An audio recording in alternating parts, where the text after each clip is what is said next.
Hey everybody, I am the Mountain. I'm the Marine. And welcome back. Sorry, it's been a while since we did a podcast, but... Did I just hit a real high note? I don't... That was pretty impressive for a guy who still has his testicles. That was pretty impressive. Sorry about that. Anyway, sorry, it's been a little while since we've done a podcast. I could blame it on a lot of things, but I'm gonna throw him squarely under the bus because you see this nice, beautiful bar setup that he has with all these cool sports cards. It broke. What'd you do? How did it break? I don't think you even told me the story. What happened? I don't even know. I think the children, we had some people over and the kids are running around and all of a sudden I come down and there's a crack and of course nobody saw anything, right? Nobody saw anything, didn't know how it happened. Everybody's Stevie Wonder all of a sudden. Didn't see anything. And then it was time. Well, I've had this thing for almost 20 years. I had a bunch of older cards that at the time were like, ooh, this is a good card. And now I'm like, oh, that Ryan Leaf, this one's going to be worth a lot someday. Do I got it? No, I got an Eli Manning out of Tom Brady now. There you go. But I must say, and I didn't pay him to do this or anything, but over there on that side, and I'll put a picture up, is one of my favorite pictures, and I think is probably the most valuable one. Well, yeah, it definitely have to be. Yeah, but it's me and the big guy. We're not sure if it was at the Bills game or the Patriots game, but we've both gone to... Well, Bills-Patriots game or Bills-Titans game in Buffalo. Oh, fair enough, yes. They're both Bills games. Were we in Orchard Park or were we in Gillette Stadium? We're not quite sure. I believe that's after we're eating that huge steak that we had, the steaks we had at Gillette Stadium. I think we took that picture. Yeah, that was the beginning part was great. We had steaks and cooking out. We tailgated. It was nice. On the way home was a little dicey. It started to do that cold, freezing rain where you wish it would turn to snow. Yeah, and exactly.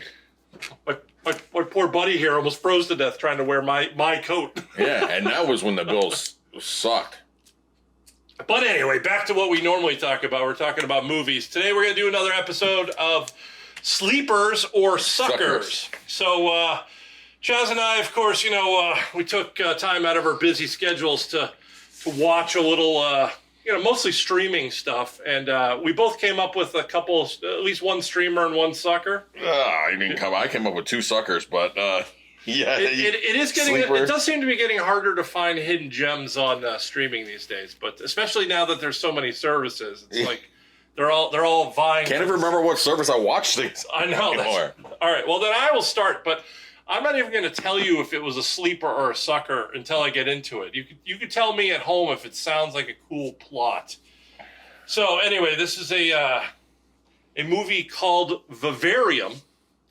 I believe it was on Hulu. It was the director is Lorcan Finnegan, and it was a 2019 release. Has to be awesome. It had Jesse Eisenberg in it though, so that piqued my curiosity. I liked him in. As Mark Zuckerberg. I believe I deserve some recognition. I never watched that movie. It's pretty good. He plays Mark Zuckerberg appropriately like a dick. Oh, wait, we just got canceled. Anyway. No, we're this is a YouTube thing, so they wouldn't cancel us off of YouTube. They'd make a call, probably. Yeah. But anyway. So it features Jesse Eisenberg and what's the other girl's name? Imogen Poots. She's one of those girls you might not know the name, but you're like, oh, I've seen her and stuff. So anyway, they're a husband and wife, and they're looking for a house. So they come across this real estate agent who's weird guy right from the get-go. It almost has kind of a Stephen King feel, and he's going to take them to look at some houses. They're really not gung-ho to go with this guy, but he's kind of pushy. So they say, what the hell, we're here. We'll look at this house he's talking about, whatever. So he drives them out. Murders them? No. Oh. That would have made a good movie. No. No. So he drives them out into this subdivision where it's just everything is completely cookie cutter. It's just everything is just... Oh, like the Burbs. Yeah, but not even like the Burbs, like cartoonish, like in its imagery. Oh, Edward Scissorhands. Yes. It's probably more Edward Scissorhands, but even if you took Edward Scissorhands was a 10 and you kind of tweaked it up to 11. There you go. So they take this house number 9, which I, internet folks, you could check with me, see if there was any significance to that number, but I didn't look into it. But so they take them to unit number 9, and they do the typical real estate thing, and they say, oh, go ahead, check out the house, whatever. And so they go in, they're checking out the house. Yeah, whatever, it's a house, it's nothing special. They go to find the real estate agent, and he's gone. He's taken off. He's disappeared completely. You're like, okay. Weird, but they weren't really crazy about the house anyway. So they go to get in the car, and they're driving around, and guess what? They can't get out. They can't get out. How did you guess that, Chad? How did you possibly? This man has not even seen the movie, and somehow he was able to deduce what was going to happen next. The reason I did that, because one time I was out drinking with a friend of mine. That's a whole other scenario. And we were drinking, and maybe somebody was driving. I'm not sure, but we got caught in this cul-de-sac, and we couldn't get out. It was a whole mailbox with cardinals on it. It was a whole thing. We here at the Mountain and Marine, we don't condone drinking. Not at all. By the way, this episode is brought to you by Corona. No, actually, nobody sponsors this. Oh. But anyway, if they want to, though. But it is sponsored by KWB Media. Woohoo! For all your video needs. Woohoo! No, seriously, I'll do anything. Just maybe. So anyway, so they can't find their way out. And then they, the car runs out of gas. And where do they stop? Right in front of the house. Right in front of number 9. It's like I wrote this thing. It's like he wrote this thing. Okay, let's see. Now it's getting a little spooky how good he is at this. So let's try this. Okay. So let me describe the real estate agent to you real quick, okay? Pasty white guy, kind of almost a... Oh, he's Satan. No. Don't jump ahead. You're doing good. Kind of pasty white guy. I know all white people are considered Satan these days, but no, that's not... white button-down shirt, kind of prim and proper, almost like a nerdy bull haircut. Almost looks like, Bill Gates without glasses. Okay. So Bill Gates and Mark Zuckerberg in this? Yeah, they screwed up everything. But he disappears, and a baby shows up in a box. Man, that Amazon will ship anything these days. Don't look in the box. So a box they've opened up the box, and it's got a baby in it, and it says something to the effect of, and I could have gone back and checked, but I was way too lazy. If you raise the baby, you'll be free, or you'll finish the game, or whatever. It's something to the effect of it encourages them to raise the baby. And the baby is a pasty white kid with brunette hair, and as it grows up, it has the same bowl cut as the real estate agent. It's a good way to dump your kids. Coincidence? I think not. No. Anyway, without, I've already spent way too much time on this movie, but it was a complete sucker. As a matter of fact, so was the guy deaf? No, it's apparently based off some sort of.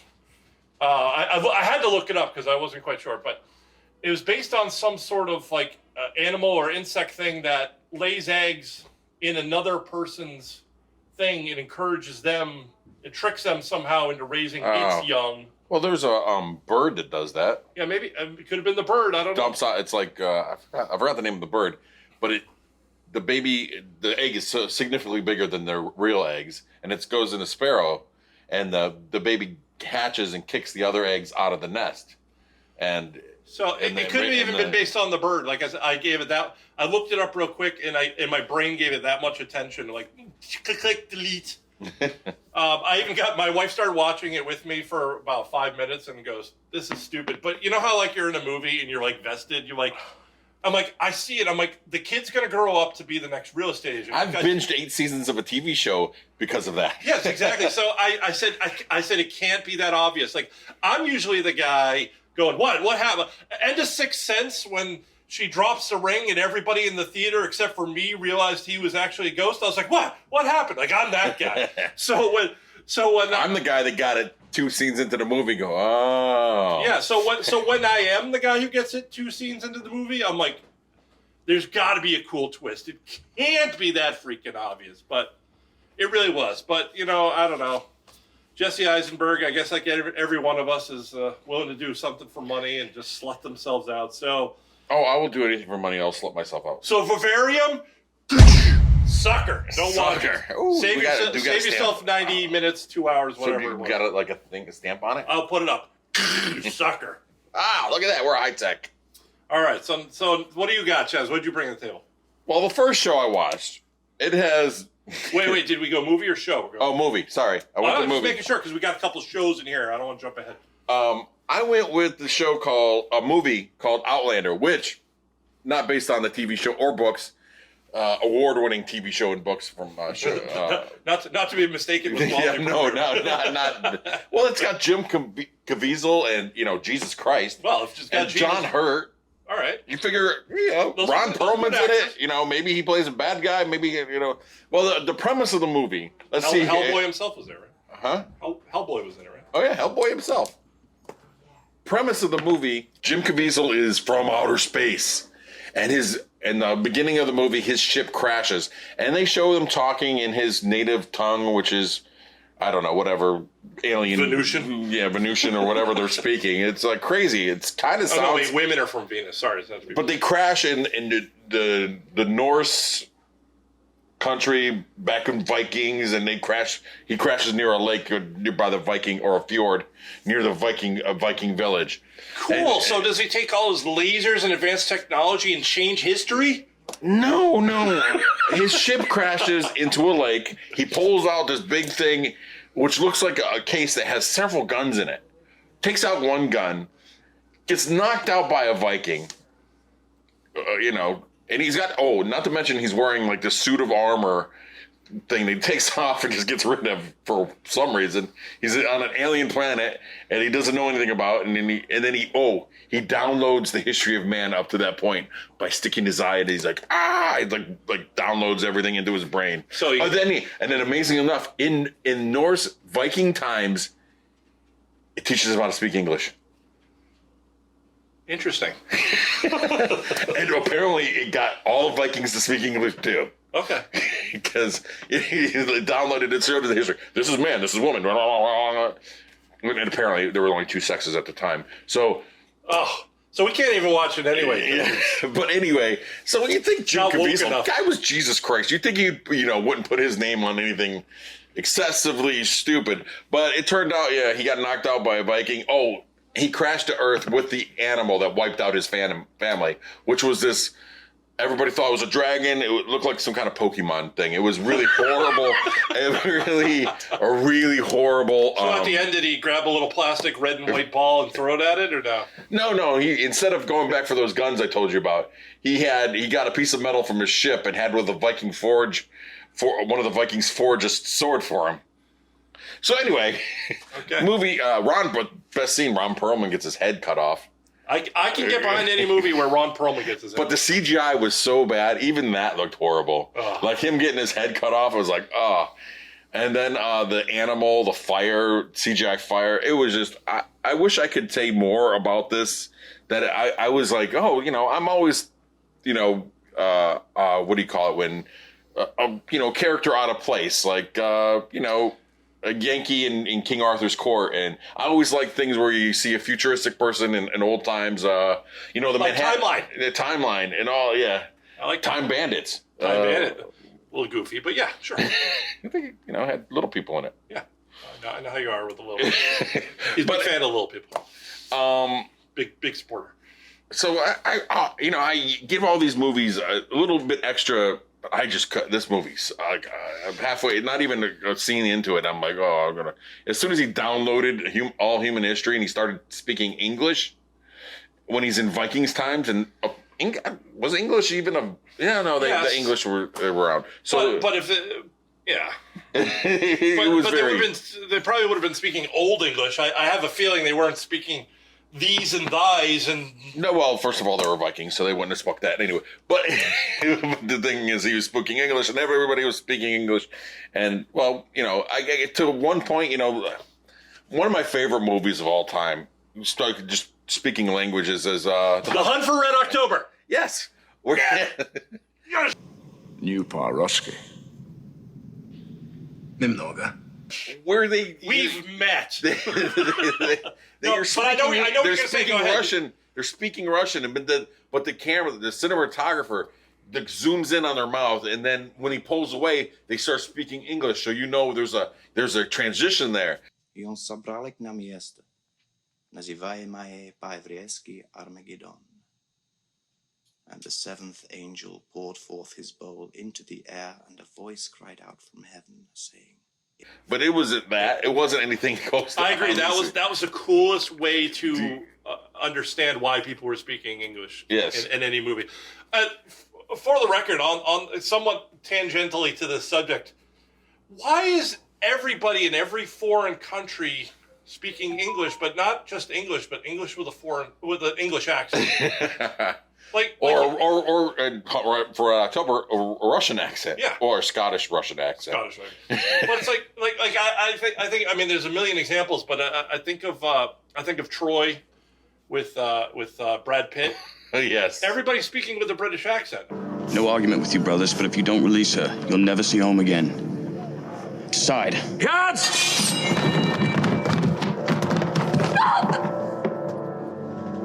Too many people have died today. Killing's your only talent, that's your curse. I'm like, what? Oh, you want to see a TV show that does that? What about Rome? Yeah, exactly. Well, exactly. All the Italians are speaking with English accents. Yeah, any movie shot in Gladiator, any movie shot in antiquity, you can easily substitute modern English accents, and you're good. But so Outlander. Oh, it's definitely sucker. All right. As I said at the front, Chaz and I really had to kind of search for some sleepers because, I mean, let's face it, if there's anything halfway decent these days on streaming services, you usually hear about it. But so I'm going to give you one that I considered a sleeper.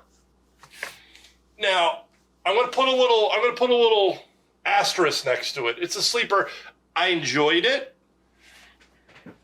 but it's not like one of these movies that's going to change your life. And if you don't see it, your life will go on without any interruption or change in its trajectory whatsoever. But it was enjoyable, and that's when I'm watching streaming movies late at night, that's pretty much my only criteria. So this is a movie, a 2017 movie called The Night Watchman.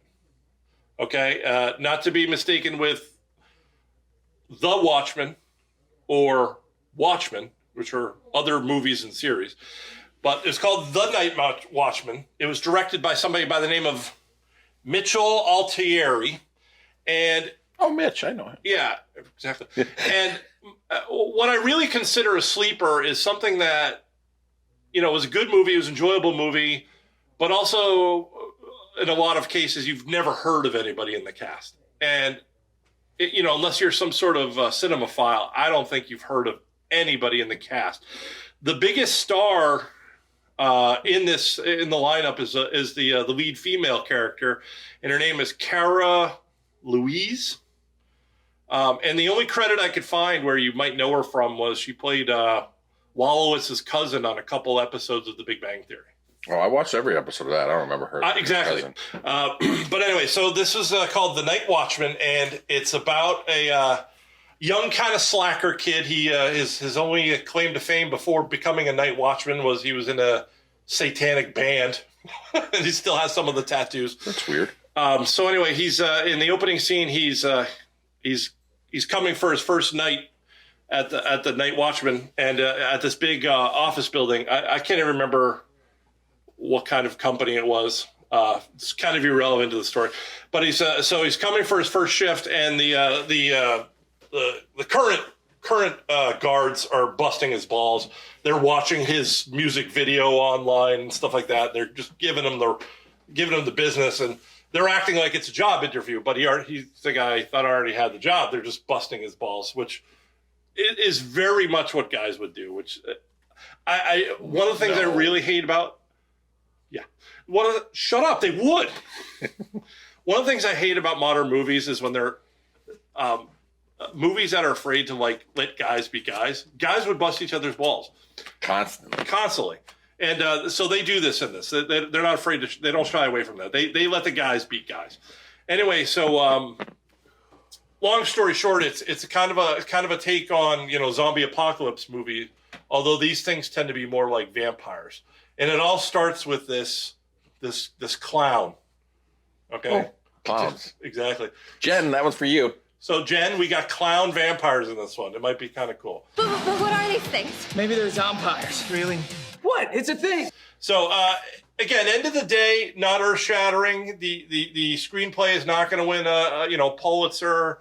It's not going to be made into a Broadway musical. Sure? Yeah, but it was Night Watchman. I mean, Broadway has kind of given up, so maybe. I mean, there's a SpongeBob the musical, so who knows? There's the Gilmore Girls musical. Is it really? I don't know, but I watched. Stop the World. I want to get off. No. What's the show with Reese Witherspoon and Jennifer Aniston? Oh, The Morning Show, which is. Anyway, it was like one of the people were standing in line to go see that, and I was like, "That's a fucking play." Oh, okay. Anyway, so you learned something new here. Who says we're just limited to film? We're cultural here too. We know Broadway. Yeah. But actually, if we ever need a Broadway expert, I'll bring in my 16-year-old daughter because she's hoopy over everything Broadway. But anyway, so The Night Watchman, just kind of a fun romp. Let's go kill some dead people. It's everything. I love fun romps. It's a fun romp. It's everything you expect. It's nothing you don't. It's you get to kill things. You got some good reefer jokes in there. You got some good reefer. Yeah. They use the word reefer? No, or I you did. I'm old. I didn't know you were from the 50s. He's older than he looks, ladies and gentlemen. I do got a lot of gray hair, but reefer. Those damn hippies, stay off my lawn. Some good pot jokes. See, busting balls. What's that? Hey, you know my favorite at Dunkin' Donuts? Vanilla Nut Taps. Vanilla nut taps.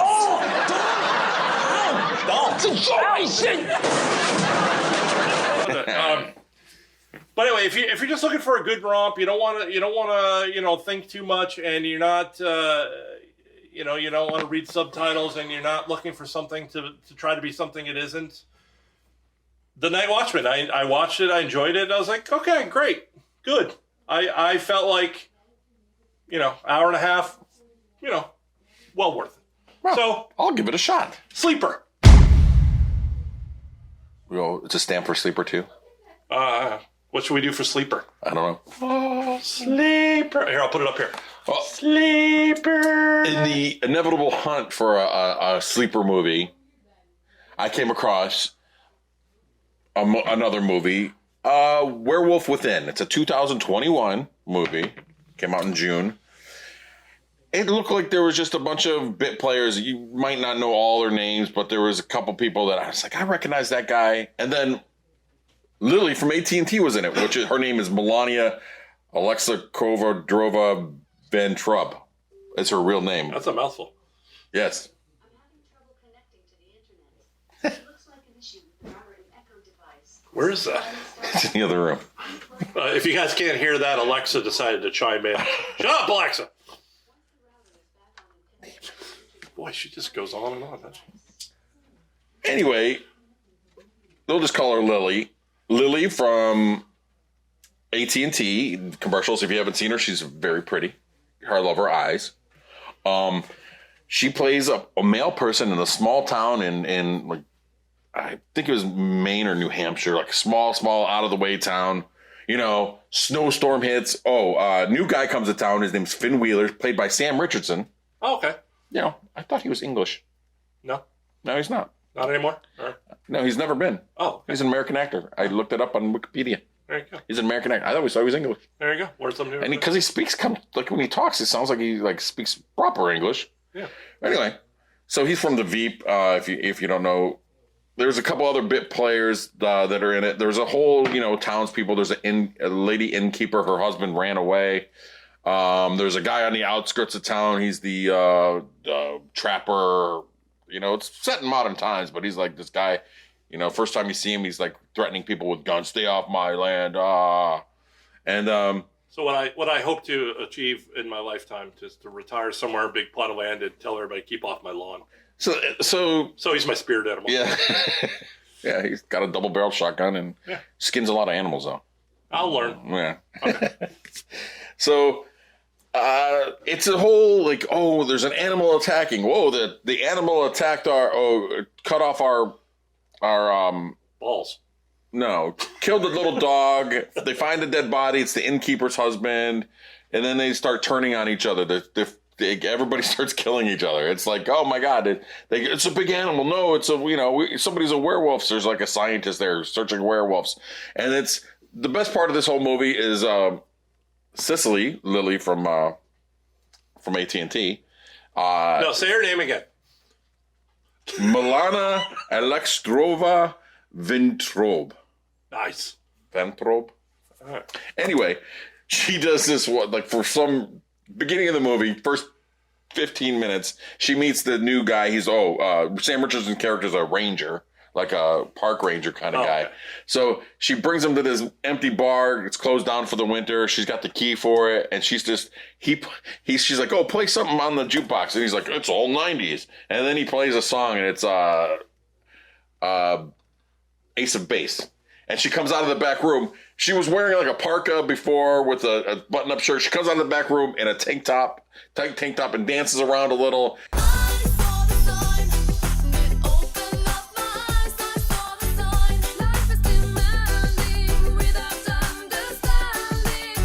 She goes, "Can I kiss you?" And he goes to kiss her. Then he gets a phone call, and he answers his phone. And then she takes off, and it's a whole thing. I'm like, what the hell? That wouldn't happen. He's gay. Yeah. But anyway, come to find out, it is actually a werewolf, but you don't see it until the last 10 minutes. And it's her. So most of the townspeople have killed each other because they suspected each other doing this and that. And it just, like, literally, you don't see first of all, it's no Thriller werewolf makeup. Or changing. No, a little lower budget than that? Yeah, a lot lower budget. It's just silly. And it was just horror. It's like, oh, come on. It looked like a decent movie. I even Googled sleeper movies to find a sleeper movie, to steal somebody else's idea. Well, whoever that was on Reddit, I don't even know your name. You're an idiot. But you're an idiot. That movie sucked. That's a sucker. All right. Bar none. All right, and unfortunately, since... we saved you guys some time here, so there's a couple legit movies not to watch. Again, we did have a hard time looking. Oh yeah, spoilers. Spoilers? Yeah, for everything we talked about. Yeah, spoiler alert. I'll put that at the front. But anyway, so again, we'll try to look harder for some more sleepers for next time, but it's getting harder and harder with all the different streaming services. Hey, I can have one great sleeper that I've told you, and it'll be worth every sucker I ever give you. You can say this every time we do sleepers and suckers, and it won't be enough. Go ahead, tell them. Tucker and Dale versus Evil, people. Watch it. Oh, good. Look, your friends are here. Hey!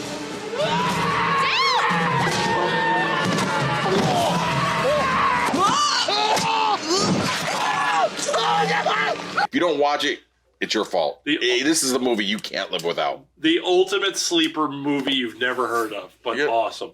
And I'll talk about it to the day I die. It'll probably be on my gravestone. But anyway, we got a couple other little bits and tidbits we're going to talk about, but stay tuned for the After Hours podcast. In the meantime, hit like, subscribe.